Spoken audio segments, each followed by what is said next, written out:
मेरे YouTube पे नरेश पर आपका स्वागत है। नमस्कार, मैं हूं नरेश कुमार। सबसे पहले उन दर्शकों का धन्यवाद जिन्होंने पेज को सब्सक्राइब किया है, पेज के वीडियोस को शेयर कर रहे हैं, लाइक कर रहे हैं और कमेंट बॉक्स में हमें अपनी राय भी लगातार भेज रहे हैं। दोस्तों, पिछले सप्ताह का ये वीडियो है जिसमें हमने लिखा था कि निफ्टी वॉलेटाइल रहेगा। हमारी ये गणना थी कि 2 जून को हमने देखा कि निफ्टी ने 200 अंक का ऊपर नीचे मूव दिखाया। पहले बियर ट्रैप हुए, बाद में बुल्स, दोनों ही बाजार में बुरी तरह फंस गए। ये स्पष्ट नजर आ रहा था। इसका कारण था कि 2 जून को बाजार की चाल देखकर ही कारोबार करने की सलाह जो है वो दी गई थी। इसके बाद 3 जून को भी जो मेरी गणना थी उसमें यह था कि बाजार में उतार चढ़ाव रहना चाहिए और उतार चढ़ाव रहा, जबकि 4 जून को बाजार की चाल जो है वो सामान्य रहने की हमने गणना की थी।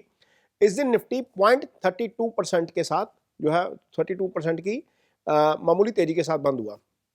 5 जून को हमने गणना की थी कि बाजार में उतार चढ़ाव रहेगा और इस दिन भी हमने देखा कि निफ्टी ने 350 पॉइंट का स्विंग दिखाया, पहले ऊपर फिर नीचे। ऐसे बाजार में नॉर्मली निवेशक फंस जाते हैं। और इस दिन हमने ये गणना की थी कि शिपिंग शेयरों में तेजी आएगी और शिपिंग शेयर इस दिन खूब दौड़े। हमने देखा कि कोची शिपयार्ड का शेयर 13% उस दिन तेज था। फाइनेंस कंपनियों में भी तेजी की बात की गई थी। 6 जून को क्लियर कट मैंडेट था क्योंकि उस दिन गुरु और बुध जो है वो दोनों एक राशि में आ गए थे, तो पता लग रहा था कि इस दिन बाजार तेज होगा। और 6 जून को बैंक निफ्टी ने नया हाई बना दिया और बैंक और फाइनेंस कंपनियों के शेयरों में जबरदस्त तेजी देखने को मिली। तो ये पिछले हफ्ते का हमारा जो था बाजार का ओवरव्यू था जो दिया गया था वीडियो में। अब अगले हफ्ते के लिए बाजार को यदि फंडामेंटली देखते हैं तो यहाँ पर कोई बहुत बड़ी दिक्कत नजर नहीं आती। अमेरिका का जॉब का डाटा आया हमारी बाजार बंद होने के बाद, वो जॉब का डाटा बहुत अच्छा था। उसके बाद फिर डाउ जोन पॉजिटिव में बंद हो गया। डॉलर इंडेक्स 100 से नीचे कारोबार कर रहा है। महंगाई को लेकर जो रिजर्व बैंक ने आउटलुक दिया है वो काफी पॉजिटिव नजर आता है। निफ्टी लंबे समय के बाद शुक्रवार को 25,000 का जो मनोवैरिक स्तर है उसको तोड़कर बंद होने में कामयाब रहा। तो ये सारी चीजें देखकर लगता है कि बहुत रोजी पिक्चर है, लेकिन थोड़ा सा कच्चे तेल की कीमतों में जो तेजी आ रही है उसको लेकर थोड़ा सा चिंता बनी रह सकती है बाजार में, क्योंकि 2 जून को जो कच्चा तेल था उसके दाम थे $61 पर बैरल के आसपास और शुक्रवार को जब बाजार बंद हुआ है तो लगभग $65 पर बैरल का रेट कच्चे तेल के ऊपर है। यहाँ 5% से ज्यादा की जो है वो तेजी देखने को मिली है। जब कच्चा तेल बढ़ता है तो इन्फ्लेशन का जो है वो खतरा बन जाता है, इसलिए बाजार का मूड यदि जो है वो यदि बढ़ेगा तो बिगड़ सकता है। निफ्टी 25,120 से ऊपर बंद होता है तो उसमें और तेजी आ सकती है। ये तो टेक्निकल्स की बात है, लेकिन एस्ट्रो साइकिल कुछ अलग ही कहानी बयान कर रहा है। यहां इतनी सारी पॉजिटिव चीजें होने के बावजूद सावधान रहने के संकेत मिल रहे हैं। 6 जून सुबह बुध जैसे ही आए उन्होंने राशि बदली। बुध ट्रेड के कारक ग्रह हैं, मिथुन राशि में आए। यहां पर गुरु पहले से गोचर कर रहे हैं। यहां पर युति बनी और इस युति के साथ ही बाजार में तेजी आ गई और हमने शुक्रवार को देखा कि बाजार खूब दौड़ा और खूब लोगों के पैसे भी बने। बुध और गुरु किसी भी ग्रह के साथ आकर युति कर ले तो ये तेजी के कारक होते हैं। जब हम संहिता ज्योतिष पढ़ते हैं तो वहां पर यही चीज जो है वो पढ़ाई जाती है। लेकिन 6 जून को बाजार बंद होने के बाद 6 और 7 जून की मध्य रात्रि मंगल ने भी राशि बदल ली। मंगल अब सिंह राशि में गोचर कर रहे हैं और केतु के साथ आ गए हैं। केतु यहां पर पहले है। केतु 31 मई को चेंज हो गए थे। 31 मई को ट्रू केतु का गोचर हुआ था और वो सिंह राशि में आ गए थे। गुरु मिथुन राशि में गोचर कर रहे थे, जबकि कर्क राशि में मंगल और वृषभ राशि में सूर्य का गोचर हो रहा था। तो अब क्या हुआ, गुरु पापकर्त्री में फंस गए। लेकिन मंगल के राशि बदलने से गुरु जो है पापकर्त्री से बाहर आ गए। सिंह राशि जो है वो अग्नि तत्व की राशि है और मंगल अग्नि तत्व के ग्रह हैं। केतु वैसे ही पाप ग्रह हैं, यानी अग्नि तत्व की राशि में 2 पाप ग्रहों का एक साथ आना वैश्विक शांति के लिए अच्छा नहीं है। ऊपर से शनि सिंह से अष्टम में है, यानी कि सिंह से काउंट करेंगे तो मीन राशि में है। सिंह से मीन अष्टम राशि आती है। ये जो प्लैनेटरी पोजीशन है ना, ये 6-8 एक्सिस का जो पोजीशन है इसका प्लैनेट्स का, वो भी पाप ग्रहों का, इससे मिडिल ईस्ट में या रूस में बड़ी दिक्कत हो सकती है, जिसका प्रभाव बाजार में नजर आ सकता है। मंगल के अलावा भी, ये तो मंगल के गोचर की बात हो गई। 10 जून को गुरु अस्त हो जाएंगे। गुरु फाइनेंस के कारक है और ये 5 जुलाई तक अस्त रहेंगे। गुरु की यह स्थिति बाजार के लिए अच्छी नहीं है। हो सकता है सप्ताह में थोड़े 1-2 दिन तेजी आए, लेकिन यहां पर 25 दिन का जो पीरियड है उसके लिए बहुत ज्यादा रोजी पिक्चर नजर नहीं आ रही।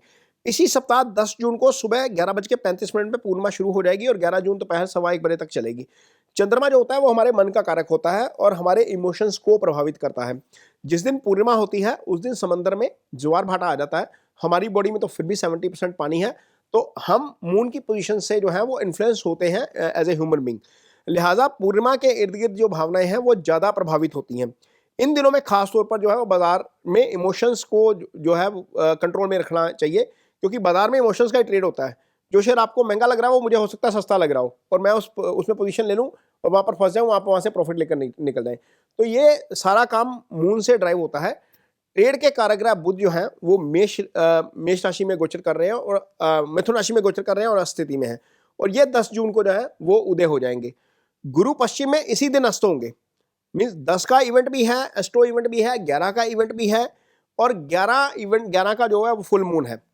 19 मई का यदि हम निफ्टी देखते हैं, एस्ट्रो साइकिल की यदि बात देखते हैं, एस्ट्रो से भी कैलकुलेट करते हैं, तो उसका लेवल यदि देखते हैं तो बुध अस्त होने के बाद निफ्टी दोबारा उस लेवल को पार नहीं कर पाया है, यानी कि 25,050 के आसपास का वो लेवल था, उसको पार करने में बंद क्लोजिंग में वो नहीं उसको बीट कर पाया। अब बुध का पश्चिम में उदय होना बाजार के लिए अच्छा है। इसी सप्ताह 13 जून को गुरु नक्षत्र बदल लेंगे और राहु के आर्द्रा नक्षत्र में चले जाएंगे। गुरु 10 अप्रैल को मंगल के मृगशिरा नक्षत्र में आए थे और उनके मंगल के नक्षत्र में गोचर करने के बाद से ही डिफेंस शेयरों में हमें तेजी देखने को मिली। यहां पर हो सकता है जब गुरु राशि बदले तो डिफेंस में थोड़ी बहुत प्रॉफिट बुकिंग आ जाए। तो मोटे तौर पर गुरु की पोजीशन बाजार के लिए फेवरेबल नहीं लग रही अगले 25 दिन के लिए। मंगल और शनि का 6-8 एक्सिस फेवरेबल नहीं लग रहा। हाँ, एक जो युति बनी हुई है वो थोड़ी सी फेवरेबल जरूर है। वो युति अभी यहां पर रहेगी, लेकिन हमें बाजार में सावधान रहने की दिक्कत जो है वो जरूरत जो है वो ज्यादा है। ज्यादा उत्साहित होने की जरूरत नहीं है बाजार में। सावधानी से चलेंगे तो थोड़ा सा ज्यादा फायदे में रहेंगे। बाकी 9 जून को चंद्रमा जो है वो वृश्चिक राशि में आएंगे। वृश्चिक राशि इसकी नीच राशि है चंद्रमा की, सूर्य के सामने रहेंगे, विशाखा नक्षत्र में रहेंगे, गुरु का नक्षत्र है। चंद्रमा को छोड़कर सारे ग्रह उस दिन केतु, शनि, मंगल और सूर्य जैसे 5 ग्रहों के नक्षत्र में होंगे। लिहाजा बाजार में अचानक तेजी भी हो सकती है, अचानक मंदी भी हो सकती है। इसीलिए बाजार का मूव देखिएगा पहले आधा घंटा, फिर देखिएगा, फिर डिसाइड करिएगा, ताकि कोई आपको दिक्कत ना हो। इस दिन कोई भी ट्रेड लेनी है तो बिल्कुल समझदारी के साथ लें। चंद्रमा पर मंगल की 4थी दृष्टि और सूर्य की 7वीं दृष्टि रहेगी। लिहाजा इस दिन डिफेंस चलेगा, पब्लिक सेक्टर चलना चाहिए। इस दिन ऐसी कंपनियां जो हैं वहां पर फोकस बनता हुआ आपको नजर आ सकता है। 10 जून को बुध जो है वो पश्चिम में उदय हो जाएंगे तथा गुरु पश्चिम में अस्त हो जाएंगे। चंद्रमा इस दिन शनि के अनुराधा नक्षत्र में रहेंगे और वृश्चिक राशि में ही गोचर करेंगे। अब वृश्चिक राशि अगेन रहेंगे तो नीच में ही।